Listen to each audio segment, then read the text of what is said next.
Bom, muito obrigado pela presença de todos. Em nome da Diamond Films, quero agradecer a presença de vocês. É uma grande honra, um grande prazer termos conosco hoje Mr. Tim Roth.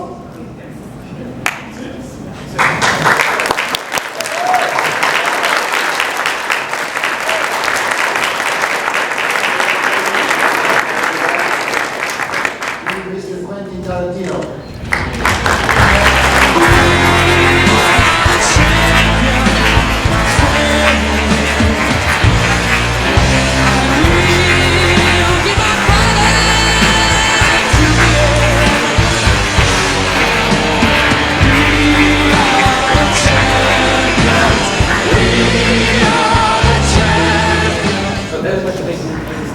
Okay, so they are all ready and they would like to hear you and Tim, and so let's have fun. Walter will be with us, helping us with the translation, and this is a very large and qualified crowd. And this guy, I like his tailor. I heard you guys, a whole lot of you saw the movie this morning, and I heard the screening went well. It was on a big IMAX screen. I heard nothing but the best. And I appreciate it. I hope you guys appreciate the movie. But thanks for getting up so early in the morning and watching our film and coming out here and asking us questions. We've been doing this for a little while now, over 20 years, but this is also really exciting to us. And actually, just so you'll know, this is our first big round of press. Yes. You are our first victim. So we haven't got our answers settled yet. So we're still, we're not jaded yet. We're still figuring stuff out. Yeah, welcome to the party. It's our honor to be here, and I'm really happy to be here. I haven't been here since '92 when I was at Renata and Leon's São Paulo Film Festival with Reservoir Dogs, but I had such a fantastic time, and they took me around, and it was so great. I actually thought back in '92 that I would learn Portuguese. Alright? Not because I thought I'd be able to use it, because I thought the language was so pretty. Alright, cut to now, I didn't learn jack shit, alright? But back then when I was a young man, I had dreams, and that was one of them. You don't have to do English, you can translate. Yeah. But better English.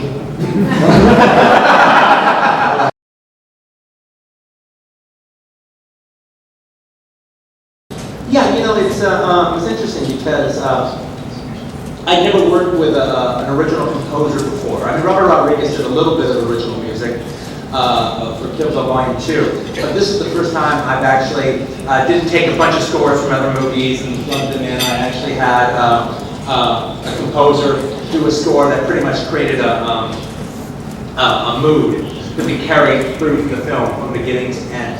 Well, Morricone is my favorite composer of all time. And I don't just mean movie composer. I mean, I like Morricone more than Beethoven. I like him more than Schubert. He's the best. And so it was an honor. And we've talked about working with each other before, but it never quite worked out. And this one looked like it wasn't going to work out either.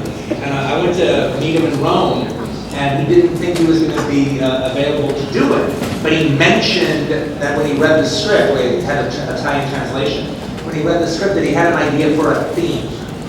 And I go, well, that's very intriguing. Let's go back to this idea that you heard in your head. What did you hear? Well, I hear this thing where it's like a driving theme. It's driving. It's like a stagecoach. It's moving. And it suggests the violence that will come. Well, that sounded really great to me. And but he didn't know if he was going to be able to do it. And so he thought about, look, I think maybe I can at least write this theme for you. So he was going to write the theme, and I figured that was going to be that, and I would do my movie the way I've done all my other ones. But then I saw him the next day. He goes, Quentin, I'm going to come up with more music for you. I think he sat down to write that theme and got inspired. And then the next thing I know, he had about 35 minutes worth of music, which was like pretty much the whole score for the film. And it worked out terrific. I didn't really give him any direction on the music. He literally just read the script and then wrote the music that he thought would be right for the mood of the film. And then, but we didn't do it like, I actually did it like I've done my other scores in some way. It wasn't like he wrote music for particular scenes and then scored it to those scenes. He wrote the score and gave it to me to put in however I wanted to use it. So that's how that worked. Did you also, you finished the film, but he hadn't seen the film? Yeah, no, he hadn't seen the film. He only read the script. He only read the script. So he wrote just mood music for the film, and then he gave me the score, like the way I'd always used his albums before, and I just used it and fit it in as it went. Os seus últimos filmes, do Kill Bill pra cá, ficava muito claro quem era o herói. Esse filme não é tanto assim. O conceito de heroísmo dele não é muito claro. Eu queria que você explicasse um pouquinho pra gente o que você entende por heroísmo nos dias atuais, no cinema contemporâneo. E se puder fazer uma segunda pergunta, o que você conhece do cinema brasileiro, sendo cinéfilo, que é? Let me do the Brazilian movies last. Well, no, you're very perceptive on that, and I hope that gets across for everybody as far as the film is concerned. Are you going to translate as I go? Because one of the things I wanted to do in this film was present no heroes. Nobody was a hero. Nobody, there's no moral center for you to attach yourself to that you can gravitate towards. I wanted everybody to more or less be a bad guy, or more or less could be a bad guy in another film. At the very least, everybody's questionable. You can't trust what anybody says about anybody. You can't trust what they say about themselves. And you just have to watch the film and just figure it out. One of my ideas was less than basing it on other movies. Was if you grew up watching a lot of the Western TV shows of the 60s, like Bonanza or The Virginian or High Chaparral or some show like that, normally the episodes weren't about the lead characters on those shows. It was usually the guest star was really what the story was about. The characters were always a little shady. They always had some past. They were haunted by some past. And you didn't quite know morally where they stand. You had to watch the whole episode to find out were they a good guy or a bad guy. And so I wanted to take a room full of those characters, but without a Doug McClure, without a Michael Landon to gravitate towards, and just have them hash it out, trapped in a log cabin in the middle of the mountain, on top of a mountain in the middle of a blizzard, and just see what happens. And then, as far as Brazilian cinema is concerned, like everybody, I'm a big fan of City of God, but to me, when I think of Brazilian cinema, I think of the show. Why did you choose to do another Western after Django? Yes. And Tim, that's for you. You made 3 films with Tarantino, and but I can see Mr. Orange and Osvaldo is the greatest characters. Which character did you like more to act? Why don't you take that first? Well, what I liked about Mr. West, that's a tricky one, because I love them both. But what I liked about Orange, Mr. Orange, was I was an English actor pretending to be an American actor, pretending to be a bank robber, and pretending to be a cop all at the same time. It was unbelievably complicated and fucked with my head, and I really, really enjoyed it. And going with that theme. Osvaldo is not what he appears to be. The thing that's interesting about these characters in the Hateful Eight movie is a certain section of them are improvising. They're doing it on the hoof. Quentin scripted it, but they're improvising, and so we have to. There's an equivalency between a roll with the punches. Oh yeah, they have to figure it out. They're winging it as they go, and that has a similarity to my predicament in Reservoir Dogs. I get to dance more in a way in Hateful Eight. Yeah, I know as time has gone on, I've kind of I think developed like a Kubrick type of reputation where like each new movie is a new genre. Each new movie is me taking on a new genre in cinema and just seeing how that goes. I'm not saying it's good, but doing my best. But in the case of, I love Westerns, and I've always wanted to do Westerns. And I actually feel that you need to do 3 Westerns to call yourself a Western director, or else you just dabble in the genre. I mean, back in the old days, you'd have to do 8 Westerns to call yourself a Western director. Today, with the way that I'm dealing with race in America, and which basically, especially when it comes to black folks, has been very much ignored in Western. So the idea of dealing with that, either in the case of slavery before the Civil War in Django, and now the aftermath of the Civil War, and dealing with that, I actually think I have something to say. I think I actually have something to contribute to the genre. And there also is an aspect, though, that part of the fun of what I do, but also part of the anxiety of what I do, is I write things and I don't know exactly how I'm going to do them. I mean, when I did Death Proof, I love car chases, but I'd never shot a car chase before, and I didn't really know how to do it. And I know I would figure out in the course of it. In Kill Bill, I'd never done a big martial arts sequence before. I loved them. I was a student of the genre, but I didn't know how to do it. And I figured, and I learned how to do it. Well, the same thing with doing Django, dealing with horses and dealing with all the Western trappings. Well, now that I actually did Django and it came out pretty good and I kind of know what I was doing, I was like, okay, now let me do it again now that I know what I'm doing, and let's see where we can go with it. Bruno from Pipocano. Hello, Bruno. Eu vou colocar para o português. Quando a gente saiu da sessão, a gente começou a se questionar quais são os 8 odiados, porque o grupo total são mais de 8. Então eu queria saber se, assim como outras coisas no filme que ficam abertas, a escolha por esses 8 odiados é uma decisão sua, e se você pode revelar quais são. Yeah. Well, the thing about it is, there's one character that we won't talk about because it's not to be talked about. However, you are correct that there are 9 people in the cabin. However, OB, the stagecoach driver, isn't hateful. Alright, he's like the one nice guy in the piece. So that's why he wasn't included in the title. Because, they're all hateful.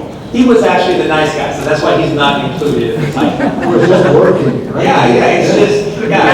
Yeah, he's just doing his job. Everyone kind of liked that character, all right? Everyone liked OB.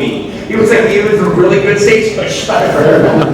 But you'll even notice, like, he's just doing his job. When he goes and gets some stew, he doesn't sit at the picnic table with the rest of them because he's working.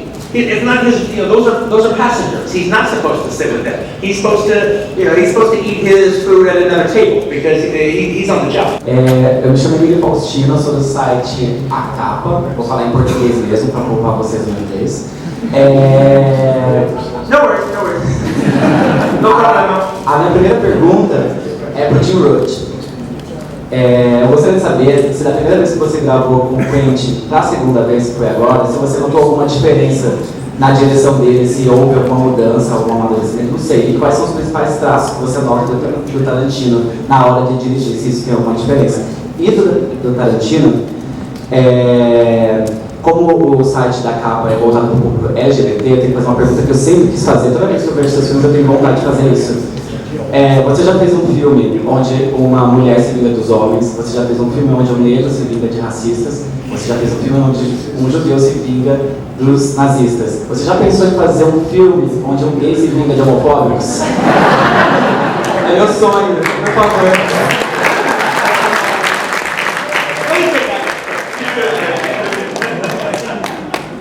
Well, it just so happens there's an internet parody out there that's based on Kill Bill, and based on the kind of the revenge cycle that I've done in the last few movies. And it's like, what would happen if Tarantino did a gay revenge movie? And it was hysterical. It was very, very funny. And you could tell that they really knew my movies well. But it was very funny. So look on the internet, you can find it. It's pretty cool. I don't have any plans in that area. However, now that you've put that thought in my head, It actually would be fantastic. Should I? Yeah. It was about the difference, right? We have very limited finances and resources, but we made Reservoir Dogs in 5 weeks, and but the material was as invigorating and wonderful to explore as the material in Hateful Eight. That hasn't changed. But now when I come to a set, it's a very different set, a different environment when now working with Quentin. He's sort of found a way of relaxing everybody, getting everyone into a party spirit, and there's music playing, and everyone's working, everyone's very, very focused. But I find that I liked watching him direct each of us. There was because we were in such a confined space, there was something unusual I hadn't seen that Quentin was doing, which was as the camera was moving towards this particular area of the room or the next particular, I watched Quentin remove his focus from one of the actors and start, even in back chat and joking around, but start to make you feel like you were the center of attention. That all of his attention was on you. And because I only noticed that, I'm sure that was the same in previous films, but I only noticed that because we were trapped. We were in a box, which is, the other character in the movie is Minnie, So I saw him and I saw how he developed and started to bring the other actors in. And it was wonderful to watch. It's actually a great show to sit down and watch him work. Add one thing to that is, a real big difference in particular was the fact that when I did Reservoir Dogs, I had barely been on a set before. I had one PA job. I was a PA on the Dolph Lundgren exercise home video. That was pretty much the only time I've been on a set, other than to visit somebody every once in a while. And then, Tim had been on a lot of sets. He knew what he was doing, and this wasn't his first movie, but Reservoir Dogs was my first movie, so there was kind of just learning it and figuring it out and stuff, and Tim would be saying, no, you can't let that crew member get away with that kind of shit. He's fucking you. Fucking you, and you don't realize it. I'm telling you, he's fucking you. All right? Yeah. And then even when we did Pulp Fiction, and then things changed a little bit because of a couple of crew members, and it's like, see, that's how it's supposed to be. You don't know, but I know. That's how it's supposed to be. Well, by the time we did Hateful Eight, I'd done a few movies. In the case of Reservoir Dogs, one of the things that was actually very exciting is, I was pretty broke for most of my 20s, and so I'd always wanted to travel, but I was never able to. And so I made Reservoir Dogs, and the first festival I went to was Sundance, which is an American festival. And I remember talking to a director, Alex Rockwell, that we both worked with, and he had made a few movies, and he said, oh, Quentin, this movie's going to be your passport to the world. And that actually ended up being the case, because back then, you would make a movie, you would hit the film festival circuit, and you would play on the film festival circuit for a whole year. It would go through its whole season, and you went all around the world with that, with this festival, and that's how I got to Brazil, with the São Paulo Film Festival. So I started going around the world with the film. So I went from hardly having been anywhere to being in 3 different continents in the course of 1 year. But what ended up happening, and again, I was just very excited to be there and stuff, and excited to travel, and meet new people, and go to, the church, great. And so, so I come to São Paulo, and then I go and I do a couple of local TV shows. I do the newspapers, maybe a couple of magazines, maybe a couple of radio shows. I did anything anybody asked me to do. And then I saw one movie after another at the São Paulo Film Festival. And I was very excited. I was a very excitable guy at that time, and I was like a young guy, and I was living my dream, and everyone kind of saw it. So like, oh, there's this young, charming American who's really happy, he's got a cool movie, and he's really happy about the whole experience. But the thing what would happen was, when I left that country, I was kind of known. People knew who I was. They remembered the name, they remembered the movie, and how much fun I had being here. And so when I left, when I fly out, I was more famous than I was when I landed, which was not famous at all. I proceeded to do that all around the world during that year. And Miramax, the Weinstein company now, but Miramax at the time, they had no idea how popular I had become in all these different countries, even though the film did well. So when it came time to sell the foreign rights to Pulp Fiction, my next movie, we went to MIFED, which was the big, where you sell to all the foreign distributors. All the foreign distributors wanted Tarantino's new movie. Oh, the Tarantino movie? We want it. And they had no idea how popular I had become. And the thing about it was, to this day, my movies have done pretty well in America, but they always do slightly better overseas. And, I may be an American filmmaker, but I don't really think, I don't make movies for America. They're in English, and they actually deal with American themes oftentimes. But they're not American movies per se. I'm making them for the planet Earth. I'm making them for everybody. To me, America is just another market. I'm making it for the world. And then the world has responded in a really nice way. That's I think it's the bedrock of my success that has managed to happen. But that bedrock was built that first year. It was that first year of meeting the different independent distributors and getting to know them and doing the work. That the success that I've had today, and the fact that you guys all know who I am, and maybe some of you even grown up with my movies. That was groundwork that was all laid during that very first year. Very good. Oh, you got the mic. You whatever you want. You got the mic, baby. Take it. Howard. I'm Laura from Mundubla, and I would like to know that your movie was inspired on Dirty Dozen and Magnificent Seven, right? And I would like to know if you used some recent movies to inspire yourself in hit movies. I don't really think the movie is inspired by the Magnificent Seven. I mean, if you haven't seen my movie and you hear the title, I can imagine somebody thinking that. But when I think of a movie like The Magnificent Seven or The Dirty Dozen or anything like that, it's about a bunch of people getting together and working as a team. This is not a team. They are not a team whatsoever. There is a number in the title. I will grant you that. If there is a modern-ish movie that I think is a good parallel to this movie, it would probably be John Carpenter's version of The Thing, which I think this movie shares a symbiotic relationship, both in the one, Kurt Russell, right? Two, Ennio Morricone, right?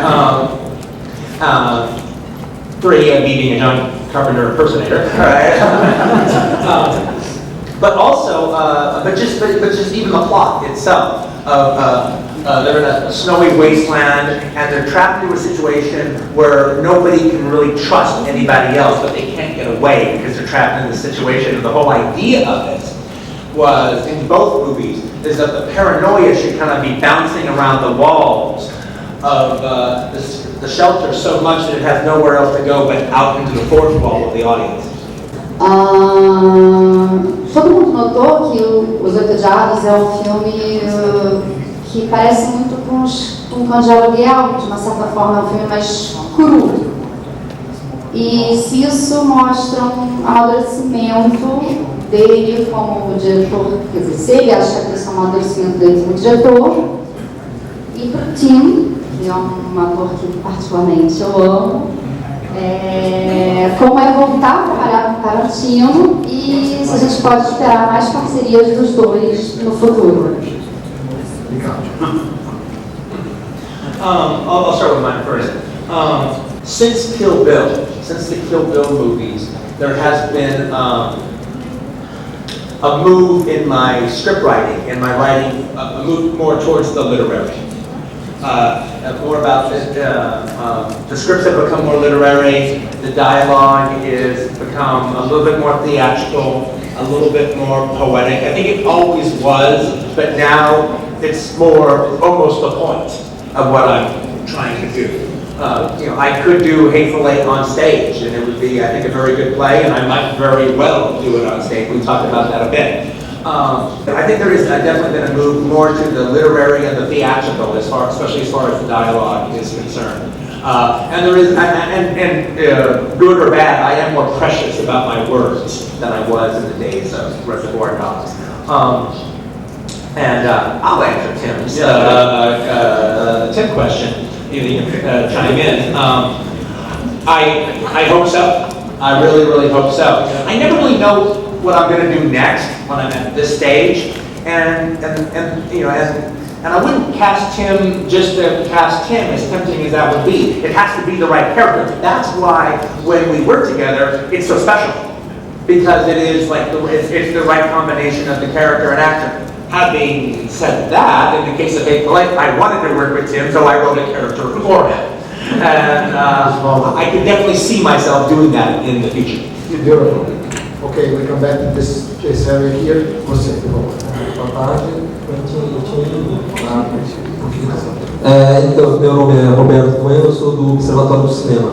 Uma pergunta: como você está nessa pegada de mostrar o problema do racismo nos Estados Unidos, de mostrar esse lado, abordado durante a época que foi feito durante os filmes de western e as séries? Você já pensou em fazer um filme com o Spike Lee? Obrigado. Never.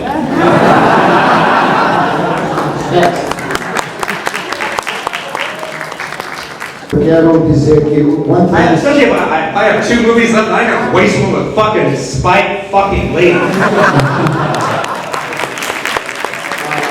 The day I work with Spike Lee is the happiest day of that little motherfucker's life. Rodolfo from Play TV. For Quentin, do you write those scripts for those names like Tim, like Samuel, and for Tim, I felt something really theatrical on those scenes. How was the experience for you to work with those guys, and am I tripping? It was theatrical or not? No, it's absolutely theatrical. Absolutely theatrical. I like the idea of, since it was going to be so dialogue heavy, and look, there's a lot of really fantastic actors out there that I haven't worked with that are wonderful. But just because an actor is a terrific actor doesn't mean that they can say my dialogue. My dialogue isn't for everybody.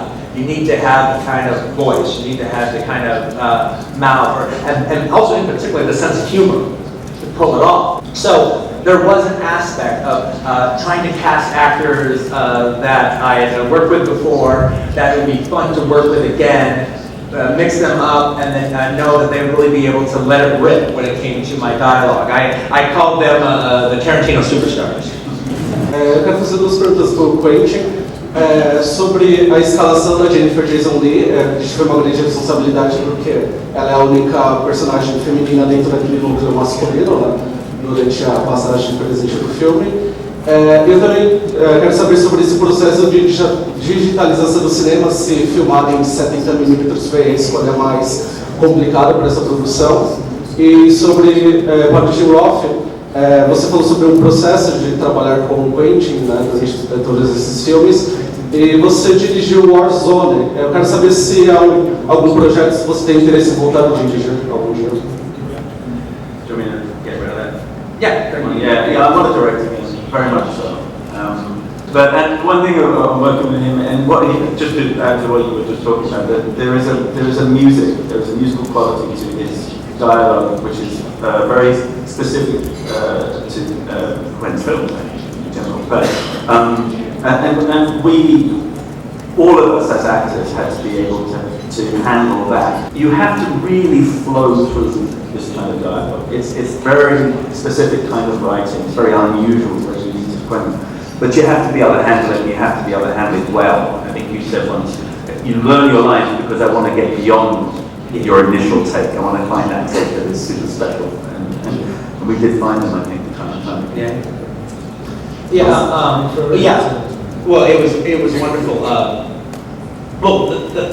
It was wonderful working with Jennifer, but one of the things that was exciting was, in this case, I did write John Luke, Kurt Russell, I wrote Osvaldo for Tim, Michael, Sam Jackson. They were all written for those characters. Those characters were written for those actors. Consequently, it made, at least on the page, one of the exciting was writing Daisy Domergue and not knowing who I was writing it for. And so Daisy had to reveal herself to me. I needed to know who Daisy was. And then, so there was a real excitement about finding the right person to play Daisy. And because, like I said, there's an aspect connected to the 90s when it comes to this movie, I realized that I really needed an actress from the 90s. And so I met a few different actresses, and Jennifer came in, and she auditioned, and she did a really good audition. But this is not, Daisy Domergue is not the kind of role that you can just go into an office and do an audition, and that's the character. You need to be cast as Daisy and go through a rehearsal and then play the entire character before you can do like her last scene that she has to do. So there is a leap of faith going on. And what I ended up doing was going home and watching a bunch of Jennifer Jason Leigh movies. So I watched Mrs. Parker and the Vicious Circle. I watched Georgia. I watched The Hitcher. I watched Miami Blues again. I watched Rush. I watched a whole bunch of her movies, like Existence. And I kept watching one after another because I liked her so much. It was so much fun to watch her as a performer. I mean, some people forget that in the 90s she was considered the female Sean Penn. And I wanted that kind of performance, that kind of acting. You know, one of the things about her roles in the 90s is the movies were built around her performance. She can give a performance in a movie, but the movies were built around them. And that's what I needed to have for Daisy. And as far as the 70mm is concerned, I knew it would add a wonderful quality to the film, and it would have a sense of scope and a sense of style that I think would be more harking to the big road shows of the 60s. And that's kind of the look I wanted. Posso fazer a pergunta? Claro, go ahead. Dona Dueg, da Risa da Cultura.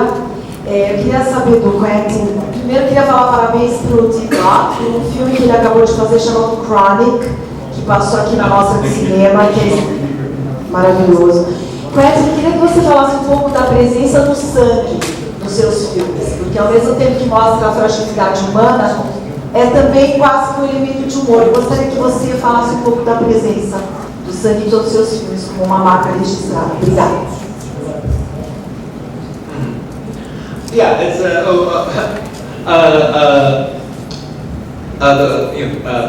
the color red is definitely a color in my palette, to be sure. However, just the way the color red in life has different meanings depending upon how it's used in different the contexts that it exists. The same thing for blood in cinema.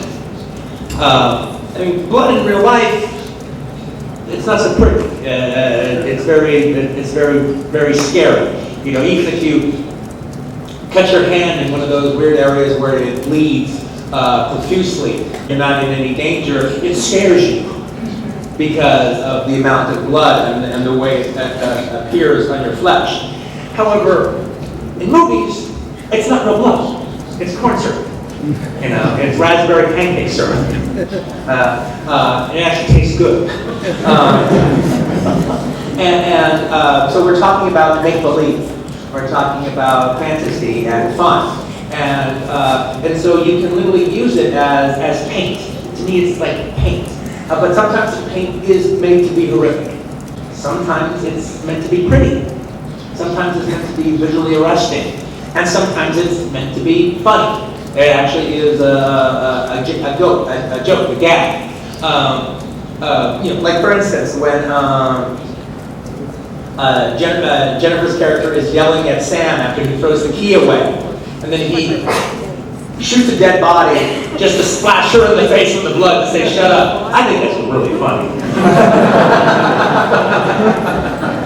And we did that shot quite a few times to just get the right comic effect. Burkert was already dead and shot in the back. Yeah. Let's go for the last two questions, please. Who has the mic over there on the left? Você está com o mic. Vai você. Hi, sorry, I'm a bit nervous. I have two questions. First of all, I had the feeling on the beginning of the movie, seeing the snow and stuff, that you were inspired by The Shining from Kubrick. I wanted to know if it was really an inspiration or not. And my second question is that your movies usually have strong female characters. But I felt that since Hilda on Django and now with this film, The Hateful Eight, women are suffering much more from men in your movies. So I wanted to know what's the role of women on your films? Yeah, I wasn't really inspired that much by The Shining. Like I said, I think more like The Thing or more like Sergio Corbucci's El Grande Silencio were more inspirations when it comes to stuff like that, or just snow westerns in general, which tend to be darker and more foreboding subgenre of westerns. I take a little issue with the way you proposed the question about the female stuff in there, because you're saying, oh, the females were strong in the other movies, but maybe not so strong in this movie. I think Daisy Domergue is maybe the strongest, most dangerous character in the entire film. Yeah, she gets a lot of punishment, and she gives it back, and she takes it right on the chin or on the face, and spits in everybody's eye. I mean, like everybody trapped in that house is a badass. Absolutely, no doubt about it. But I think she's the baddest ass of the group. All right, and maybe even of the actors, but depending on everything she had to endure in order to do the movie and still be there. She's the character we would all have liked to have played. So it got me thinking about Fellini's 8.5. And did you stop to look back at your career at this point, being a mature director and writer? And what is it about the number 8? And also, one more question. My husband wants to know what other actors you want to work with. I'm counting down to 10 because I'm gonna stop making movies at 10. All right, so it's the 8th one. And I wasn't thinking in terms of Fellini's 8.5 per se, but I started counting my movies on Kill Bill. All right, or the 4th movie, I wouldn't change it. And I don't do that on everyone. That might be a little pretentious. All right, but I am a little pretentious, so that's okay. But I'll probably, the next one will be the 9th film, and the 10th one will be the last film by Quentin Tarantino. What was it? Oh yeah. As I said earlier, I could name a few different actors that I would like to work with, but it really is dependent upon the character. So I might want to work with Johnny Depp someday, but I'd have to write the right kind of character that would work for him. However, if I did have to pick one actor that I haven't worked with that I would really, really like to work with, I would really like to work with Kate Winslet. I don't know if I'll ever write the right kind of role for her, but I think she's amazing, and I think she would do a really great job when I die. So I would really like to work with her. Fantastic. The last one from our friend there. Yes, go ahead. If you could point one thing that The Hateful Eight have in common with your other movies, and one thing that you wanted to be different from them, what would it be? And do you feel some kind of pressure to always like outdo yourself? Do you feel like people are expecting, oh, it's the next Tarantino movie? Is it better than, you know, blank? Well, let me answer that first one, your last one first. Yeah, I think there is a pressure to keep up a level of I don't want to be egotistical enough to say a level of excellence, but a level of which the work that I'm satisfied with, that is all coming from the same place. You know, there's nothing more important than the movie. I'm lucky. I don't have a wife. I don't have kids. It is about my movies. I don't have anything that gets in the way of that. I'm not making. I don't make movies to pay for my alimony. I don't make movies to pay for my second house or to keep my pool warm. I make movies as my artistic endeavor, and everything else is secondary. And I'm very lucky because of that. That's why I think there needs to be an end to it at some point, because I can't keep it up forever. But frankly, to tell you the truth, I wouldn't have it any other way. I mean, I want to keep that level up. I want people to feel that way. I would be very, very disappointed if I got to the point where people weren't expecting them to be of a certain quality. If it was like, oh yeah, well he was that way, 10 years ago. But now he's kind of taking jobs, and now it is what it is, and this one's good, and that one is that. But he made that for this reason versus that reason, and everything. And I don't want that. I aspire to keep that level of and keep that level of expectation up, and at least as far and delivering on that expectation, at least as far as I'm concerned. I could make a movie, and all the people here who like this one might not like it, but maybe 20 years from now you will, or maybe your kids will, and that's all. I just have to please myself in that regards. As far as the similarities and differences, a theme that I don't try to necessarily put in my movies, but just keeps appearing time and time and time again, and it is definitely the case in The Hateful Eight, is my characters usually end up masquerading at some point. My characters are very, very good actors, and there usually is a moment in almost all of my movies where somebody pretends to be something they're not. Pretends to be somebody they're not, pretends to be something they're not,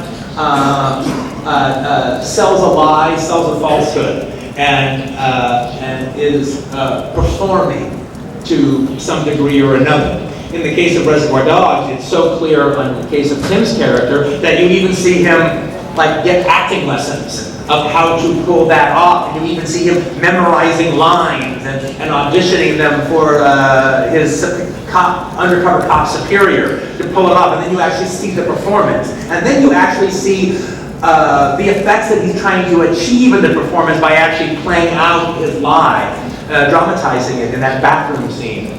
And that just keeps happening time and time and time again in my movies. I don't try to put it there, it's just a theme that just keeps popping up. And as far as something I've never done before, the shooting in 70mm was something I'd never done before. And when you shoot a movie, especially in the snow in 70mm,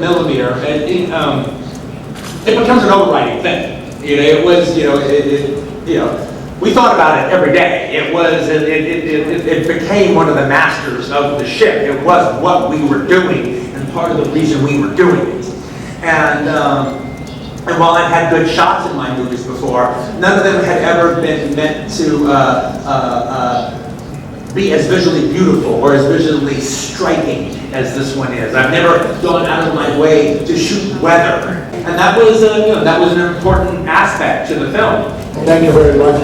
Muito obrigado a todos vocês. Gostaria de agradecer muito a presença, a atenção, a carinho. Muito obrigado. Boa tarde para vocês.